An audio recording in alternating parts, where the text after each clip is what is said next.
Welcome to Balch's Decision Dive. I'm Jason Tompkins, chair of the firm's Issues and Appeals practice. And today I'm joined by Adam Israel, member of the litigation practice. Typically on Decision Dive, we discuss brand new appellate rulings that affect various industries. Today's a little bit different. We're going to discuss a trial court ruling that will no doubt end up on appeal very soon.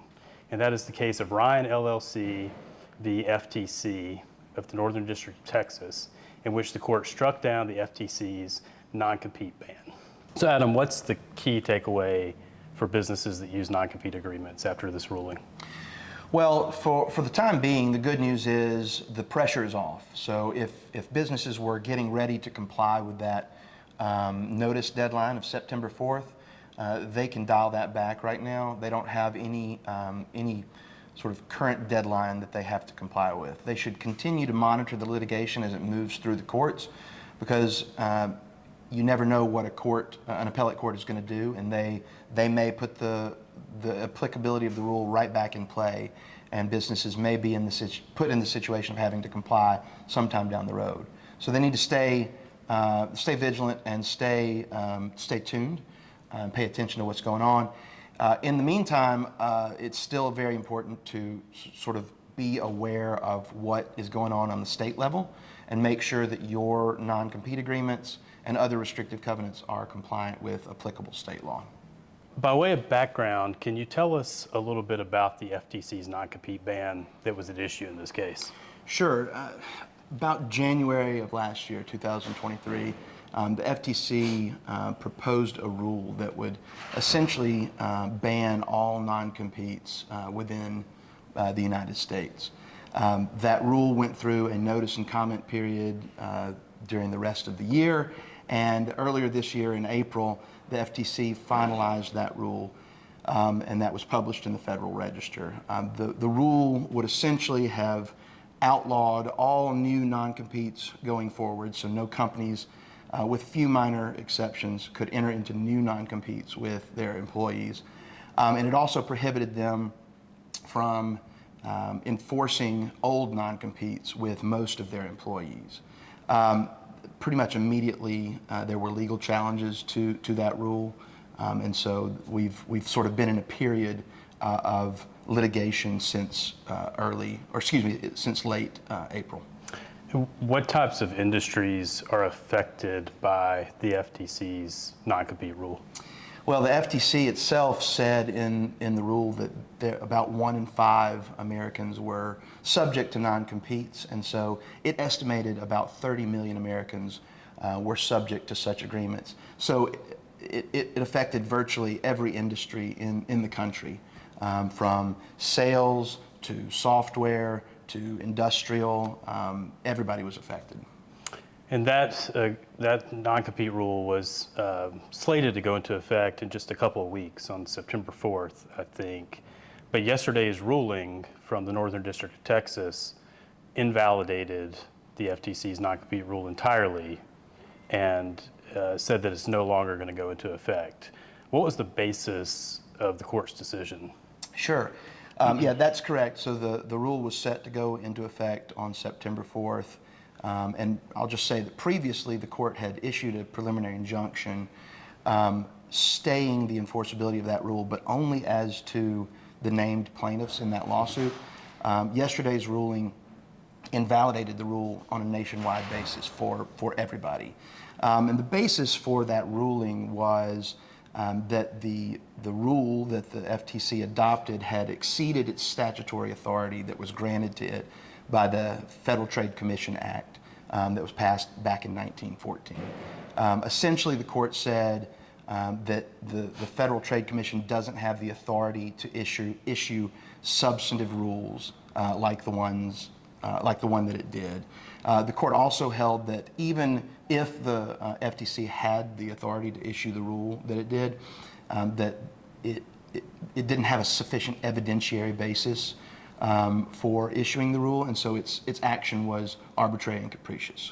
So it struck the rule down on 2 different bases, and so that ruling was passed down yesterday, and that sort of puts an end to that rule, at least for the time being, for all employers nationwide.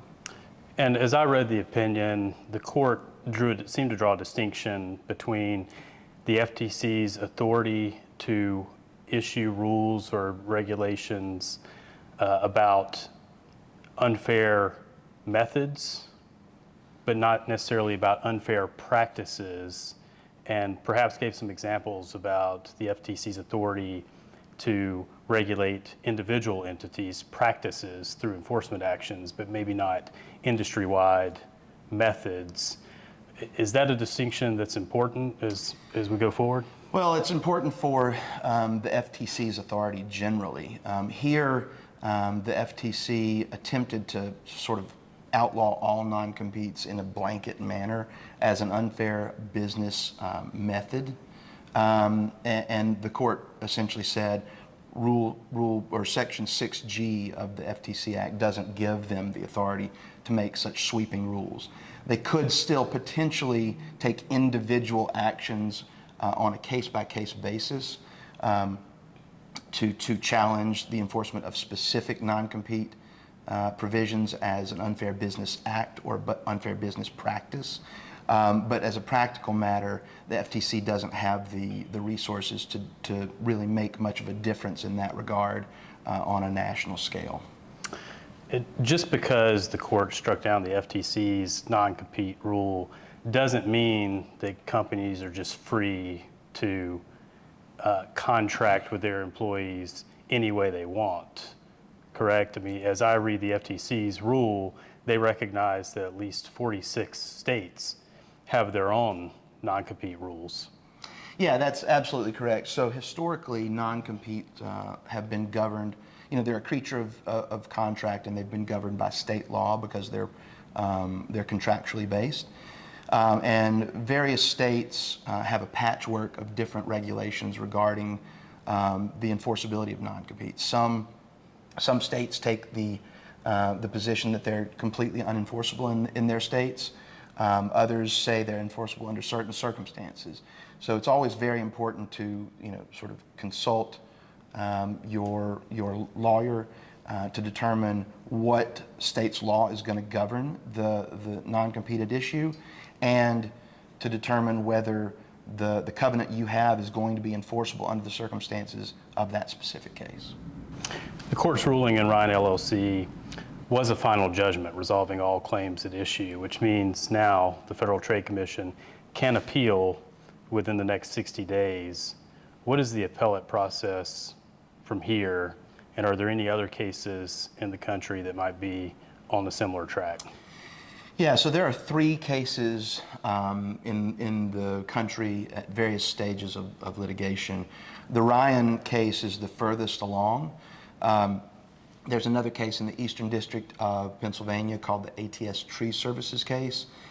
In that case, the court actually denied the requested injunction, and so it would have allowed the rule to actually go into effect. The other case is pending in the Middle District of Florida, and it is the Properties of the Villages case. Last week, the court issued an injunction in that case, preventing the rule from going into effect as to the named plaintiffs in that case as well. It ruled on a different basis than the Ryan case. In that case, the court based its decision on the major questions doctrine. But that ruling was just issued last week, so it's not as far along in the process as the Ryan LLC case. From here, if the FTC decides that it's going to appeal, which I would assume that it would appeal to the Fifth Circuit Court of Appeals, and the Fifth Circuit would take that rule up and make its determination. It may do so on an expedited basis, or it could let it sort of run the normal course of an appellate proceeding. And then from there, the next stop, if the court decides to take it, would be to the United States Supreme Court to resolve the question of whether the FTC has the authority to issue the rule that it did. And I think significantly for the appeal to the Fifth Circuit as the next step, there were a number of arguments that the district court did not reach that the plaintiffs made as to the invalidity of the FTC non-compete rule. All of those are still at play in the Fifth Circuit because the Fifth Circuit could affirm the district court on any grounds that were argued and doesn't necessarily have to agree with the same ones that the district judge ruled upon. Yeah, that's correct. So, for example, the plaintiffs in that case made arguments that that the FTC's action not only exceeded its statutory authority, but were also unconstitutional. The court didn't reach those questions because it determined that it didn't have the statutory authority to issue the rule that it did. If the Fifth Circuit disagrees with the district court and says it did have the statutory authority to issue the rules, it could still rule in favor of the plaintiffs on those constitutional grounds as well. Thank you for joining us for Balch's Decision Dive. I'm Jason Tompkins. I've been joined today by Adam Israel, who will no doubt be back with us when the Fifth Circuit rules on this issue. Please join us next time. There's a breaking appellate decision.